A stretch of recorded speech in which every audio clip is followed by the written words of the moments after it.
que yo quisiera saber, porque digamos, leyendo un poco acerca de tu obra y de tu trabajo, eh, ¿tú cómo crees cómo dirías tú que se encuentra la relación entre filosofía y matemáticas actualmente en en las instituciones, en los salones, en las aulas, así como, cómo ves tú, qué perspectiva tú tienes de eso?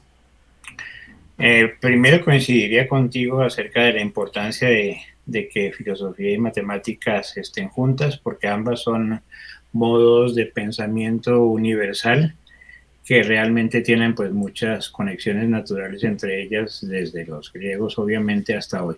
Entonces el tema de las conexiones es claro, pero la situación hoy en cambio es bastante triste, como tú señalas, y no solamente en tu facultad, sino en el mundo en general. Por la filosofía y las matemáticas se han separado de una manera violenta. Están muy alejadas la una de la otra, desafortunadamente, debido a muchas razones. Probablemente la razón más importante es la especialización creciente del mundo contemporáneo, en el cual los jóvenes tienen que escoger una vía para desarrollarse y se les anula la posibilidad de trabajar en dos o varias vías a la vez.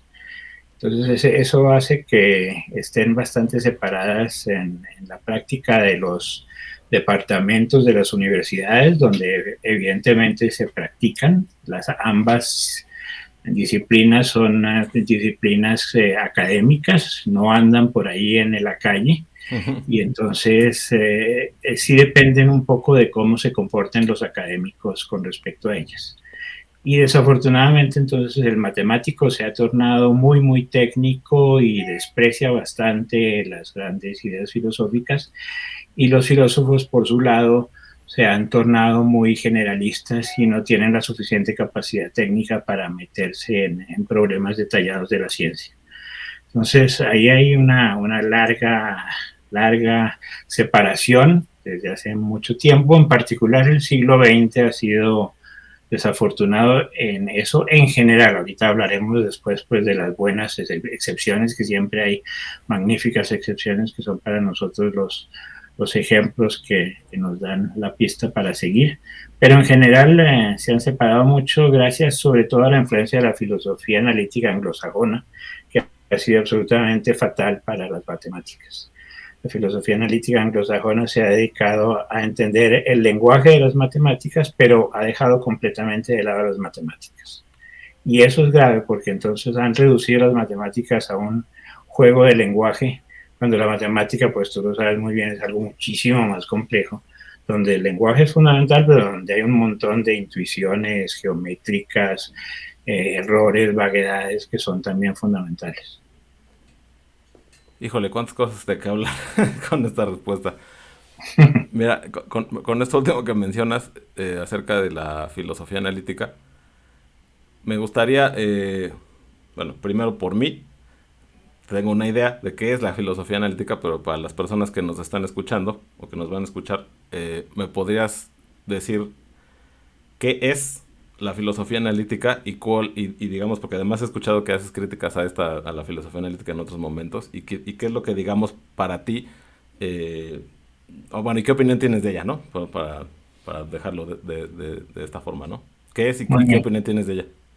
Muy bien, entonces la filosofía analítica realmente debe al comienzo añadírsele un adjetivo importante, que es filosofía analítica anglosajona. Ujú. La filosofía analítica fue inventada por Russell, esencialmente, por Bertrand Russell y Ludwig Wittgenstein, en Ujú. Inglaterra a comienzos del siglo XX, dos grandísimos pensadores espectaculares con una inmensa visión de la matemática, del lenguaje, de la ciencia en general, de la ética, fantásticos filósofos los dos. Como sabemos, Wittgenstein es considerado uno de los filósofos más importantes del siglo XX. Sí.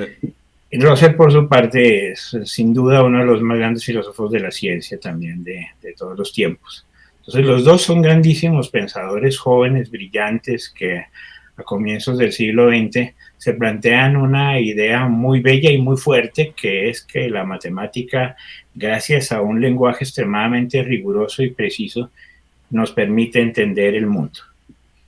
Pero entonces insisten mucho en la construcción del lenguaje. El lenguaje es fundamental. Russell, con sus Principia Mathematica, Russell escribió dos grandes obras en los años, a comienzos del siglo XX. Uno son los Principios de la Matemática, The Principles of Mathematics, que es aún hoy para mí uno de los más grandes tratados de la filosofía matemática nunca escritos. Es un tratado absolutamente sensacional de 1.000.000 de páginas, donde un jovencísimo Russell explica de qué se trata la matemática en toda su variedad.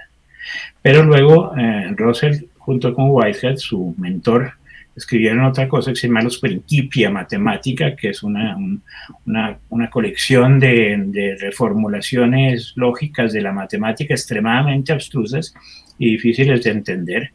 De hecho, se dice que de los pocos que entendieron los Principia Mathematica fueron sus autores y Gödel, y básicamente ahí se queda la cosa, porque eso es realmente técnicamente una obra muy, muy, muy difícil, extremadamente difícil, muy poco leída, con mucha influencia gracias a Gödel, esencialmente, porque Gödel sí la leyó con cuidado y redujo la complejidad de los Principia Mathematica a unos axiomas mucho más manejables, y a partir de ahí desarrolló su obra matemática, y los teoremas de incompletitud de Gödel corresponden a entender en serio cuáles son las limitantes de los Principia Mathematica. Pero entonces ese esfuerzo de Russell y Whitehead fue un esfuerzo gigantesco de una veintena de años para tratar de fundamentar las matemáticas sobre la lógica, reducir la complejidad matemática a la complejidad lógica.